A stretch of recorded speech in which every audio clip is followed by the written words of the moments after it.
رسول اللہ صلی اللہ علیہ وسلم نے فرمایا ہے کہ افضل ایام الدنیا ایام العشر، کہ یہ سب سے زیادہ فضیلت والے دن جو دنیا میں ہیں وہ یہ ذو الحجہ کے پہلے 10 دن ہیں۔ اور پھر سوال یہ پیدا ہوتا ہے کہ پھر رمضان المبارک کے آخری عشرے کے بارے میں، تو اس پر اس کی تطبیق یہ دی ہے فقہاء نے اور علماء نے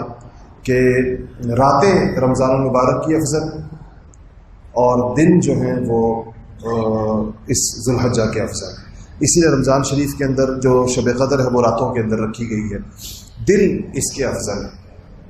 سورہ فجر میں والفجر ولیال عشر، یہ جو 10 دنوں کی یا 10 راتوں کی اللہ جل شانہ نے قسم کھائی ہے، مفسرین کی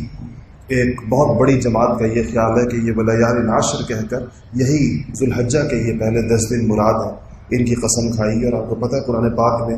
جس چیز کی قسم ہو تو وہ اس کی بہرحال اس کی اہمیت کے اوپر ضرور اس کی دلالت ہوتی ہے۔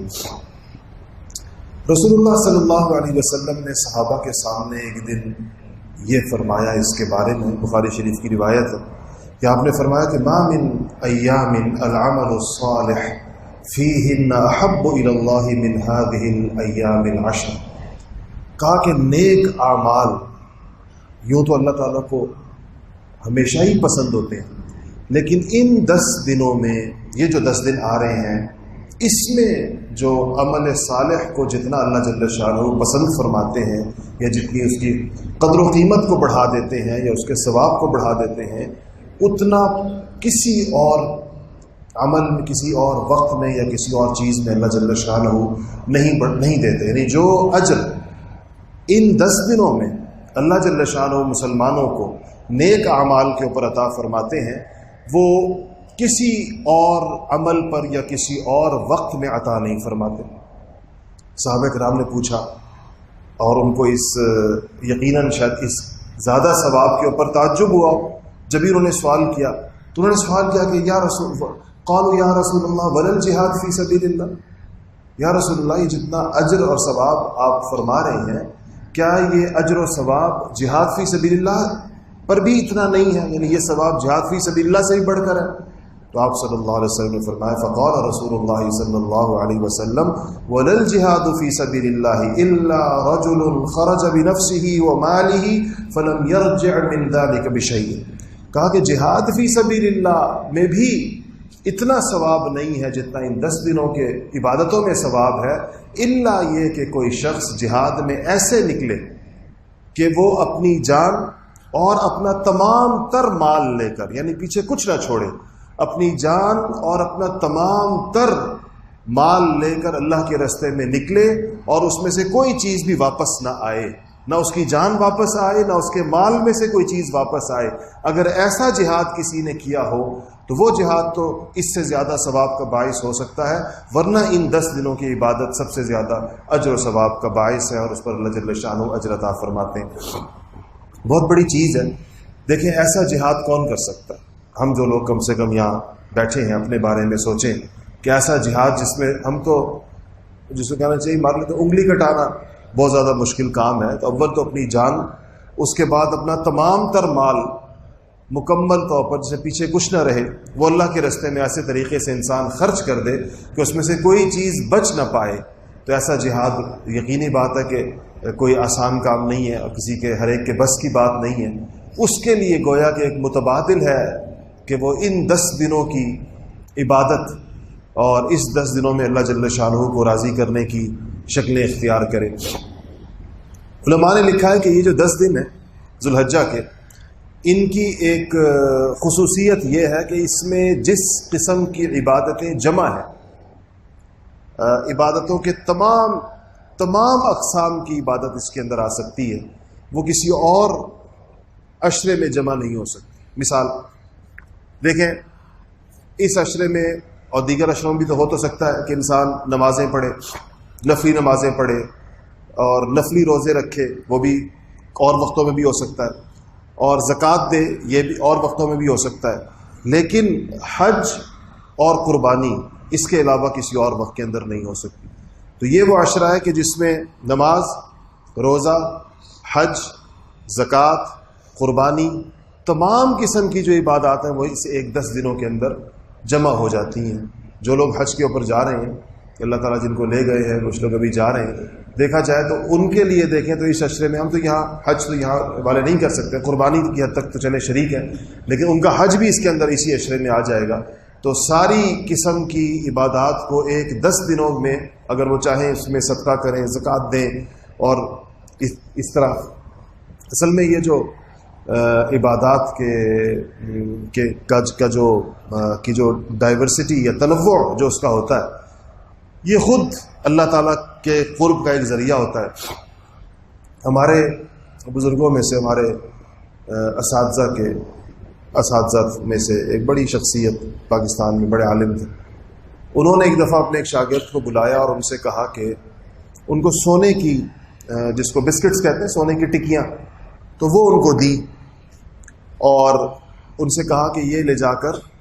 کراچی کے ایک بہت مشہور مدرسے کا ذکر کیا کہ لے جا کر یہ وہاں پر جمع کرا دو، ان کو مدرسے میں دے آؤ۔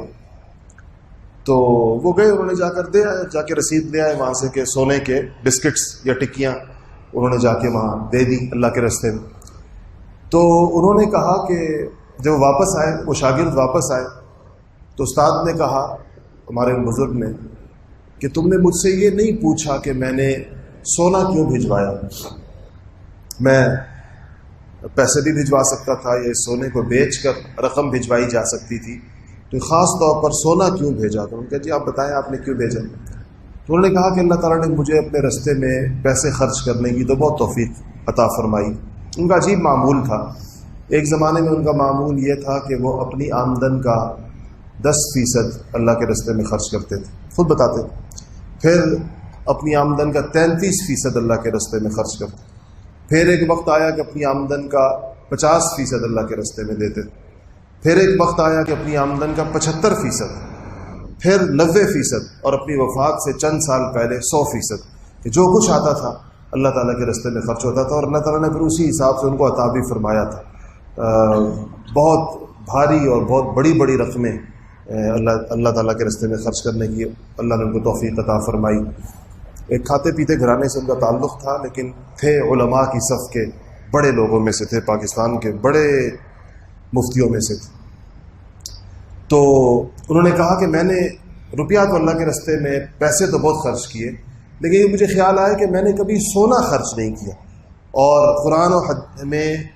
جو ذکر آتا ہے وہ خاص سونے کے خرچ کا ذکر بھی آتا ہے، اور چاندی کے، کیونکہ اس زمانے کے سکے تو سونے چاندی کے ہوتے، کیونکہ میرا دل چاہ رہا تھا کہ میں اللہ تعالیٰ کے راستے میں ہر جنس سے صدقہ ہو میرا، پیسوں سے بھی ہو، سونے سے بھی ہو، چاندی سے بھی ہو، اور اشیاء سے بھی ہو، چیزوں سے بھی ہو، کہ ہر جنس لکھی جائے میرے نامہ اعمال میں کہ یہ بھی اللہ کے راستے میں دیا اور یہ بھی اللہ کے راستے میں دیا۔ تو عرض میں یہ کر رہا تھا کہ اس عشرے میں تمام چیزیں جو ہیں وہ اللہ جل شانہ کی قدرت اور اس کی رحمت ہے، اور اس کے مسلمانوں کے اوپر ایک فضل ہے، اپنے بندوں کے اوپر ایک فضل ہے، اور راضی ہونے کے بہانے ہیں۔ اللہ جل شانہ یہ چاہتے ہیں کہ انسان اللہ تعالیٰ کو راضی کرے، اس کے لیے اس کو یہ سارے مواقع اللہ تعالیٰ عنایت فرماتے ہیں۔ تو ایک تو ہمیں ان دنوں میں 2-3 چیزوں کا اہتمام، ایک تو اس کا روزہ بہت ہی فضیلت کا باعث ان 10 دنوں میں، اور اس میں روزے کا اہتمام کرنا چاہیے۔ ان 10 دنوں میں انفاق، اللہ کے راستے میں خرچ، اس کا بندہ اہتمام کرے، کوشش کرے کہ 10 کے 10 دن روز دیکھیں۔ جب خرچ کہا جاتا ہے تو ایک بات ہمیشہ اپنے ذہن میں رکھا کریں کہ خرچ میں جو انسان کا اعتبار ہے وہ پیسوں کی مقدار کا نہیں ہے،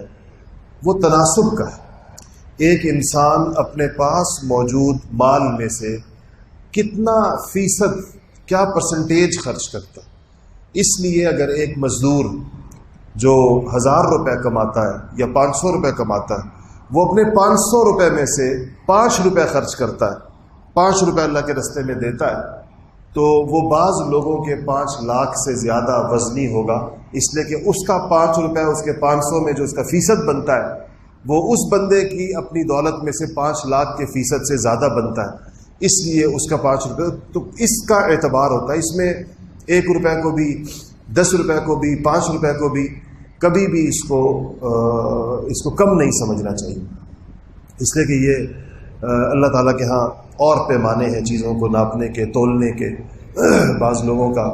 تھوڑا دیا ہوا بھی اس قدر اخلاص کے ساتھ ہوتا ہے اور اتنے سخت حالات کے اندر ہوتا ہے کہ اس کی اللہ کے ہاں بہت بڑی قیمت لگتی ہے۔ صحابہ کرام کی اللہ نے اسی صفت کی تعریف فرمائی ہے۔ یہ نہیں فرمایا کہ حضرات صحابہ کے خرچ کی جو مقدار ہے وہ اتنی زیادہ ہوتی تھی کہ اتنی بھاری بھاری رقمیں کسی نے آج تک خرچ نہیں کی، بلکہ یہ کہا کہ وہ خود شدید ترین تندرستی میں بھی دوسروں کو اپنے اوپر ترجیح دیتے ہوئے خرچ کرتے تھے۔ وَيُؤْثِرُونَ عَلَىٰ أَنفُسِهِمْ وَلَوْ كَانَ بِهِمْ خَصَاصَةٌ، تو وہ پھر بھی خرچ کیا کرتے تھے۔ تیسری چیز اس میں یہ ہے کہ خرچ، اور چوتھی چیز اس میں یہ ہے کہ نفلی عبادات کا انسان اہتمام کرے، تہجد کا اہتمام کرے، نوافل پڑھے۔ یہ ان ایام میں آگے چل کر تو باقاعدہ ایام تشریق آئیں گے جس میں اللہ تعالیٰ کی بڑائی، نمازوں کے بعد بالجہر ہم لوگ تکبیرات کہیں گے، لیکن اس پورے عشرے میں اللہ کی بڑائی کو، کیونکہ یہ جو میں نے آیتیں آپ کے سامنے پڑھی جس میں اس کا ذکر ہے، وہ ہر جگہ لیذکر اسم اللہ،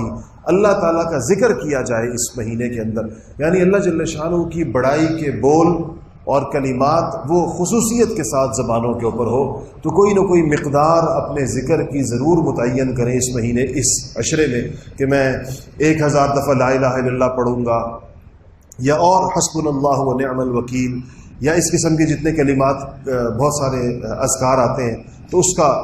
اس مہینے میں خاص طور پر اہتمام